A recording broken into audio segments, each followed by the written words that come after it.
বন্ধুরা খুব সুন্দর হয়েছে, সাপোর্ট করো আমাকে, এরকমভাবে সাপোর্ট করো, এটাই আমি চাই। আমি সবাইকে সাপোর্ট করি, সবাই আমাকেও সাপোর্ট করো। আমার আইডি তো 2-3টে ব্যান করে দিয়েছে এরা। ইনস্টাগ্রামের বন্ধুরা খুব খারাপ।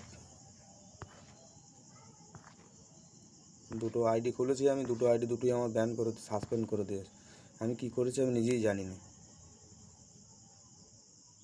আমি কারো খারাপ কথা বলিনি, কিছু বলিনি, আমার আইডি ব্যান হয়ে গেল।